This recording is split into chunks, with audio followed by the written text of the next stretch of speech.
नमस्कार। आप सबका स्वागत। बढ़ते हैं अगले पाठ की ओर।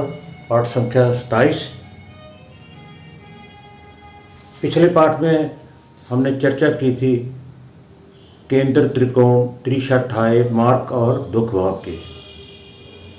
और उसमें हमने ये भी प्रश्न उठाया था कि दूसरा और सातवां जो है मार्क भाव है, क्यों है, इसकी चर्चा हम अगले पाठ में करेंगे।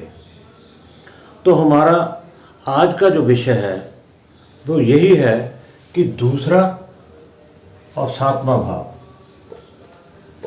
मार्क भाव क्यों है, क्यों।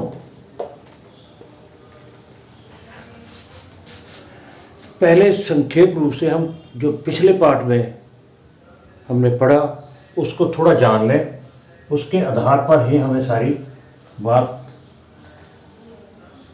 जहन में आएगी, ग्रहण कर पाएंगे। पिछले पाठ में हमने जाना कि ये जो चार भाव हैं केंद्र के, पहला, चौथा, सातवां और 10वां, इसे केंद्र बोलते हैं। और ये चारों भाव शुभ होते हैं, शुभ, चारों भाव शुभ कहलाते हैं। इसको हम लगन भी बोलते हैं। लगन हमें सर्वप्रिय है।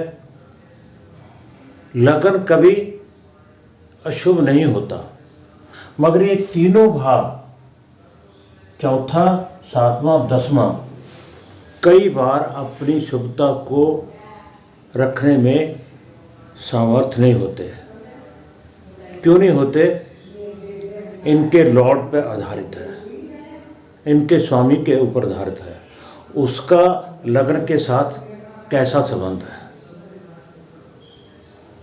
भाव कई बार फिर भी शुभ रहते हैं, मगर उनके जो स्वामी हैं जिनके कारण ये शुभ फल नहीं देते, इसलिए ये शुभता को कायम रखने में सामर्थ्य नहीं होते।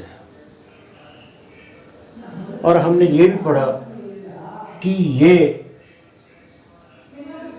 पांचवा और नवा, लगन, पांचवा और नवा भाव केंद्र भाव है, केंद्र भाव है। और ये हमेशा शुभ रहते हैं। इनको हम योगकारी भी बोलते हैं। तीसरा, छठा और 11वां, त्रिशठाय, ये अशुभ भाव कहलाते हैं। और छठा, 8वां और 12वां, ये दुख भाव है। छठे को हम अशुभ बोल सकते हैं, मगर 8वें और 12वें को हम अशुभ नहीं बोलेंगे, दुख भाव बोलेंगे। और जो मेन चर्चा आज की है वो मार्क भाव की। दूसरे को मार्क और 7वें को मार्क बताया गया था पिछले भाग में। मगर ये मार्क क्यों है, आज इसकी चर्चा करनी है, इसके बारे में जानकारी प्राप्त करनी है। सबसे पहले हमें याद होगा, पिछले 2-1 लेसन पहले मैंने बताया था आपको, एक एक नाम से इनको बताया था भी किस भाव को क्या कहते हैं। पहले भाव को लगन भी बोलते हैं और तन भी बोलते हैं। लगन भी बोलते हैं और तन भी बोलते हैं।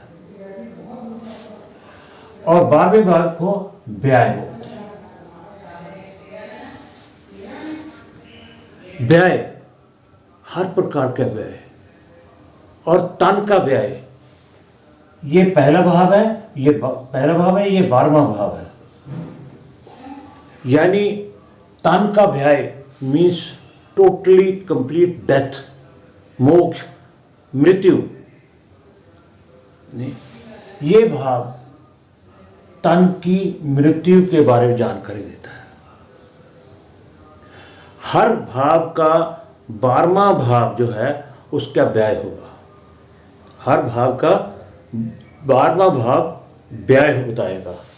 किसी भी भाव का 12वां भाव व्यय बताएगा। तो ये व्यय इतना, मगर मोक्ष तो हो गया। मोक्ष कैसे हो गया, क्यों हुआ? अगर उसकी आयु खत्म हुई। आयु कहाँ से देखते हैं? यहाँ से। आयु किस तरह से देखते हैं? 8वें भाव से। 1 2 3 4 5 6 7 8। 8वें भाव को हम आयु भाव कहते हैं। अगर बंदे की आयु खत्म होगी, क्षीण होगी, तभी उसकी मृत्यु होगी। मगर करेगा कौन मोक्ष? 12वां। और आयु का की हानि कौन करेगा? इससे 12वां। अगर यहाँ से काउंटिंग करें 1 2 3 4 5 6 7 8 9 10 11 और 12, ये 12। ये क्या है? ये भी व्यय है। किसका? आयु का। जब आयु की समाप्ति होगी, मोक्ष तभी होगा, तन का व्यय तभी होगा अगर आयु की होगी। तो इसीलिए इसको क्या कहते हैं? मार्ग भाव। इसको मार्ग नहीं कहते, जबकि तन की व्यय 12वां भाव है। इसको मार्ग नहीं कहते। ये कब अपना काम करेगा? जब ये खत्म हो जाएगी। इसको कौन खत्म करेगा? 7वां। तो एक्चुअली मौत किससे हुई? इसी से हुई ना। इसने आयु खत्म की, तब तन खत्म हुआ। अब फिर दूसरे को क्यों कहते हैं? बात ये आती है, फिर दूसरे को क्यों कहते हैं? एक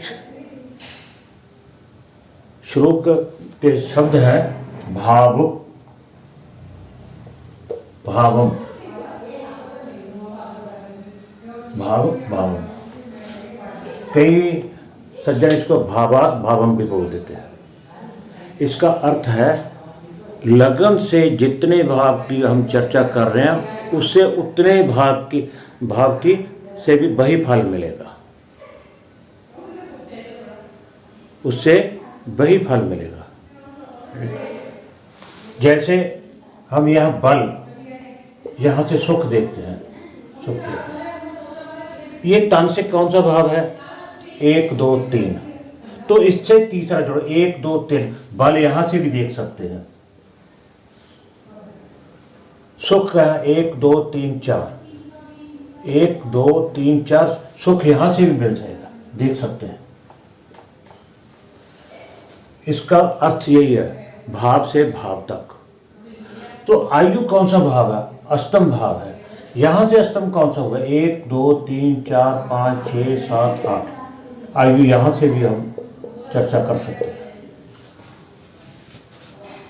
और इससे 12वां कौन हुआ? दिस वन, ये वाला। 1 2 3 4 5 6 7 8 9 10 11 और 12। ये व्यय हो गया। किसका? आयु का, इस भाव का।